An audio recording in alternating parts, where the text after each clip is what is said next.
Listen carefully. Because what I'm about to reveal was never meant to be spoken aloud. They say empires rise on steel and blood. But the Byzantine Empire, that glittering corpse of Rome's shadow, was built on something far darker: sex as a weapon. Behind the golden mosaics and holy chants, there was a world of chambers locked from the inside, where innocence was traded for power, and pleasure was twisted into politics. And at the heart of it, was a child. A girl who should have been forgotten, broken, discarded in the gutters of Constantinople. Instead, she clawed her way out of filth and became the most powerful woman the Byzantine world had ever seen. Her name was Theodora. But don't be deceived by the crown they painted on her head in church mosaics. Before the throne, she was property. Before she was sainted, she was scarred. Every story you've been told about the glory of Byzantium hides this rot, this brutal economy of flesh. To survive as a woman in that empire, you didn't just endure humiliation, you weaponized it. You learned to turn shame into fire, violation into leverage, submission into domination. Theodora was forged in that crucible. Picture the city around her. Constantinople. The jewel of the East. Golden domes, marble palaces, incense rising to heaven. But in the shadows, brothels where young girls were broken before they even understood their own names. The hippodrome, where tens of thousands screamed for blood and flesh like wild beasts. And behind the silken curtains of the green and blue factions, orgies designed not for pleasure, but for control. This was not entertainment. It was initiation. It was training. It was corruption raised into a system. This is where she began. A father dead too soon, a mother desperate to feed her daughters, and men who looked at children not as lives but as commodities. Theodora was pushed into performance, into degradation, into being the object of every appetite. To the world, she was a spectacle. To herself, she was becoming something else, something dangerous.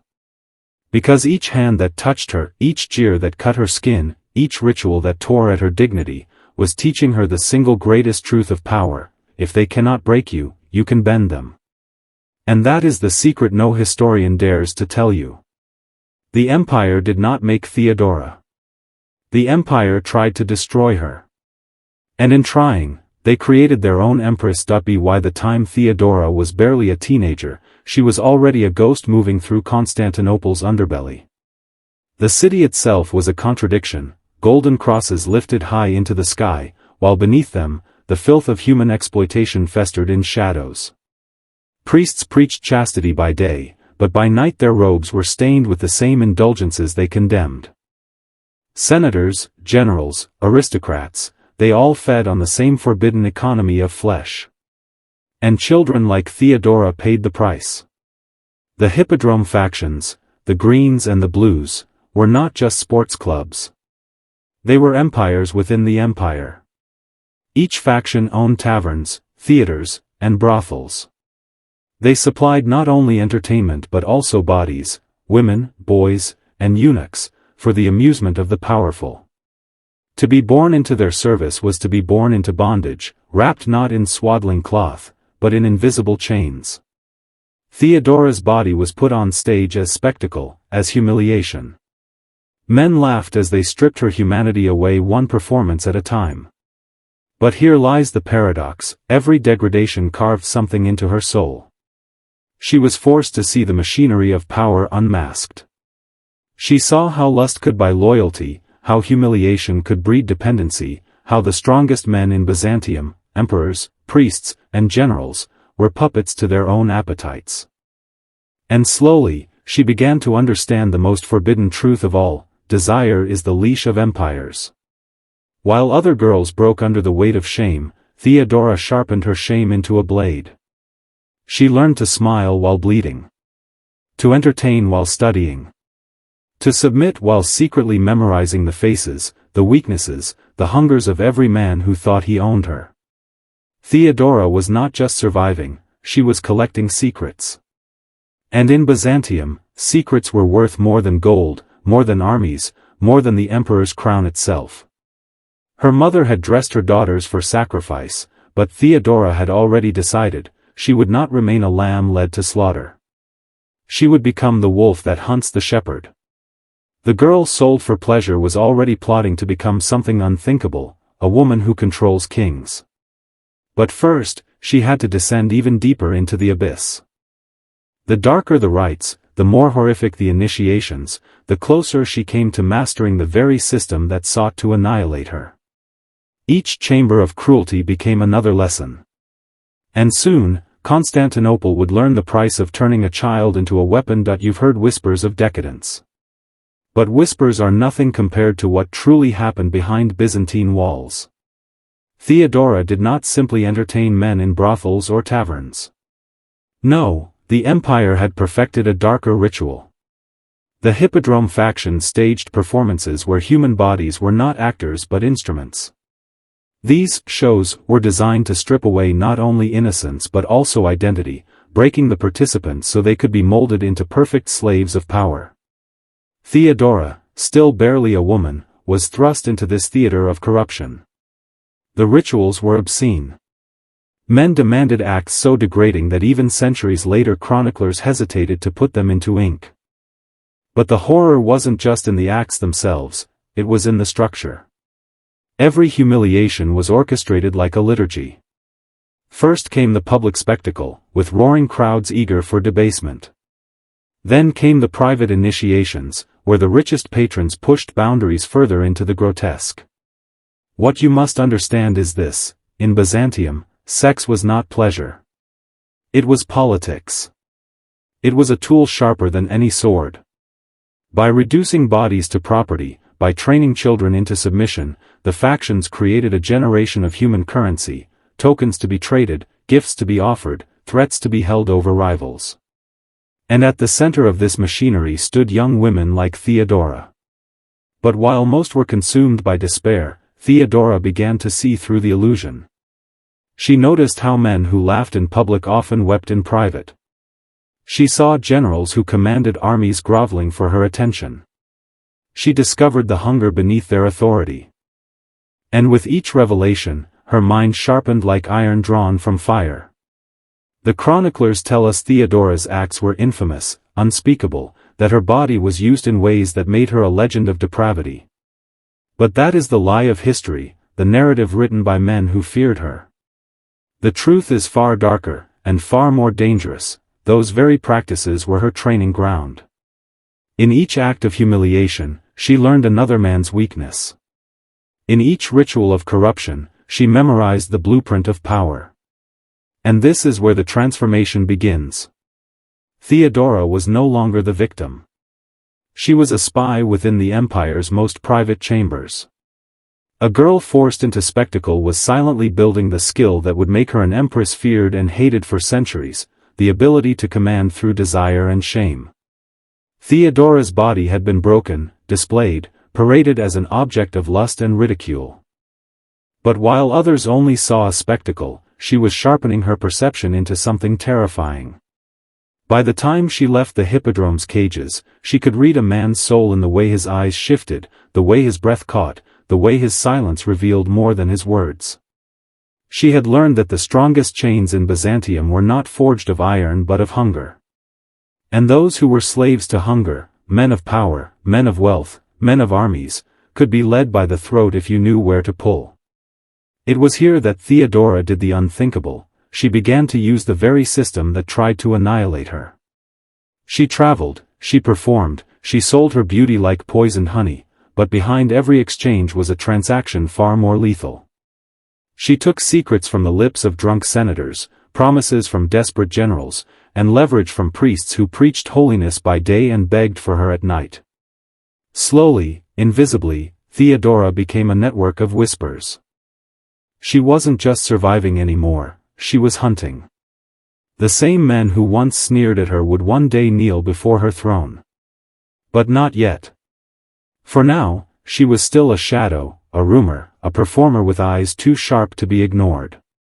Constantinople mocked her name, cursed her as a harlot, spat on the ground she walked. But the city did not realize what it was doing. With every insult, every scar, every night of forced humiliation, it was forging its own destroyer. And here's where you, the listener, must pause. Because what I've told you is not just about Byzantium. It is about you. Power always disguises itself as virtue while feeding on weakness. Control is never about the sword, it is about knowing what people crave, and making them bow to it. Theodora learned this in the filth of backrooms and theaters. But you can learn it here, without chains. So I ask you now, if you've followed this descent into darkness, to mark your place in this revelation. Write in the comments, "From the ashes, I rise." Let it be more than words, let it be a vow, a declaration that you too will not be broken by what tried to bury you. Write it again, "From the ashes, I rise." This is how you lock the transformation into your very identity. Because Theodora did not escape the pit. She claimed it. And now, the empire itself would have to answer for the monster it had created.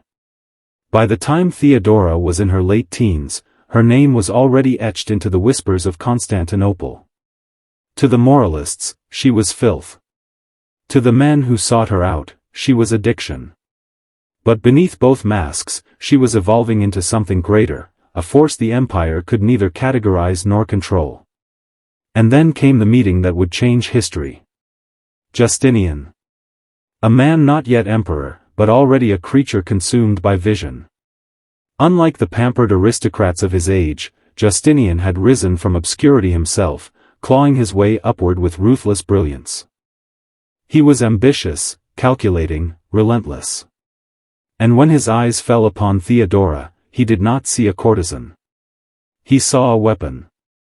The chronicles say he was captivated by her beauty, that he was bewitched by her charm. But that is a half-truth, the polite lie history always tells. What truly bound Justinian to Theodora was recognition. He saw in her the same ferocity that burned in himself. He saw scars that matched his hunger, pain that mirrored his will. She had suffered humiliation, and he had suffered obscurity. Together, they could remake an empire, not by mercy, but by domination. For the Byzantine elite, their union was an abomination. The Senate sneered, the church recoiled, the factions muttered in outrage. An emperor-in-waiting taking as his consort a woman branded by the most horrific performances of the hippodrome? It was scandal, it was chaos, it was an open wound to the pride of the aristocracy. But Justinian did not bend. And Theodora, for the first time in her life, was no longer a shadow whispering in backrooms. She stood beside power itself, and soon she would become its equal. The truth is, their bond was forged not in romance but in strategy. Theodora knew the psychology of men better than any court advisor. She could sense plots before they were spoken. She could smell betrayal in the silence of servants. Justinian had the law, the army, the machinery of state. Theodora had the one thing no empire could function without, control over the human heart. Together, they were not lovers. They were architects of domination. But power never sleeps without enemies. The deeper Theodora sank her claws into the throne, the louder the whispers became. The Senate began to plot. The factions prepared for revolt. The church muttered that a harlot now wore robes of majesty. And the streets of Constantinople trembled with the scent of blood. The empire thought it could resist her rise. Soon, it would learn the cost of underestimating a woman who had already survived the very worst horrors it could invent.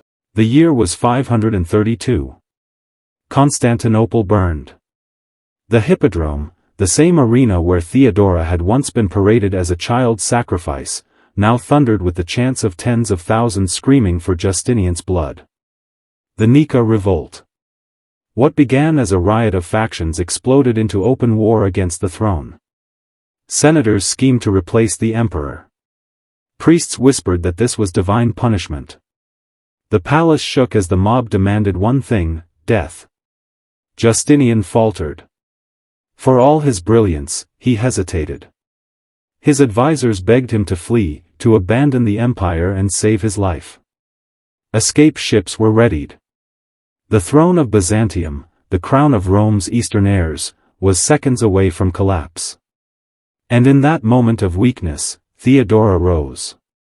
She did not plead. She did not tremble. She looked into the eyes of generals, senators, and her husband himself, and unleashed words that cut sharper than any blade: "Royalty is a fine burial shroud. If I am to die, I will die as an empress. Understand the weight of this moment." A woman branded as filth, mocked as harlot, discarded as nothing, now stood as the iron spine of the empire. The generals saw it. Justinian saw it. Even the trembling advisors saw it. In that single declaration, Theodora transformed the cowardice of men into obedience. Her defiance became their law. And so the slaughter began. 30,000 rebels were butchered in the hippodrome, their corpses piled in the same sands where Theodora herself had once been humiliated. The revolt died screaming, drowned in blood, and from the ashes of that massacre, Theodora emerged untouchable. This is the law of power they never teach you. It is not birth, not wealth, not holiness that commands loyalty, it is the refusal to bow, even in the face of death. Theodora proved that day she was no longer the empire's victim. She was its executioner, its backbone, its queen carved from shadow. And here, I ask you to declare your own spine, your own refusal to bow. Write in the comments, "I choose the crown over escape." Let those words mark you. Again, write it, "I choose the crown over escape." For in a world that will always tempt you to run, power belongs to the man who stands. Theodora stood. The mob died. And the throne of Byzantium was forever hers. The fires of the Nika revolt smoldered into silence, but from the ashes, a new order emerged, and at its center was Theodora. She was no longer the courtesan, no longer the spectacle, no longer the victim chained to the appetites of others. She was the iron voice behind the throne. Justinian ruled by law. But Theodora ruled by fear, by whispers, by secrets. She built networks of informants, listening to what was spoken in taverns, churches, and bedrooms alike. No senator dared conspire without imagining Theodora's eyes already on him. No priest dared thunder against her past without trembling at the scandals she could reveal. She turned her shame into a weapon, her scars into armor. Yet power always demands sacrifice. Theodora never escaped the shadow of her origins. Chroniclers, terrified of her influence, painted her as depraved, wicked, unholy. They wrote of her perversions, in ink dripping with venom, trying to reduce her to filth even while she sat enthroned beside an emperor. But in their hatred, they revealed the truth: they feared her. They feared that a woman who had once been sold in the marketplace could rise to command generals, shape laws, silence priests, and face death without flinching. And when plague swept through Constantinople, when the city groaned under fire, famine, and betrayal, it was Theodora who steadied the empire with a will that refused to bend. Even as her body weakened, her voice carried the same unyielding fire, that no humiliation, no defeat, no wound could erase the crown once claimed. The lesson is this: power is never clean. It is forged in filth, sharpened by suffering, baptized in humiliation. Theodora's rise was horrific, but it was real. She mastered the one truth most men never face, that if you refuse to break, you can turn every chain into a weapon. That survival, when wielded without apology, becomes domination. When Theodora finally died, Justinian wept not only for his empress but for his fortress. The empire never saw another like her. History tried to stain her name, but it could never erase her throne. And now you, listening, must ask yourself, when the world strips you bare, when it tries to bury you in shame, will you break? Or will you rise as Theodora did, crowned in the very ashes of your ruin? Because empires may fall. Crowds may riot. Enemies may whisper. But power belongs to the one who refuses to bow.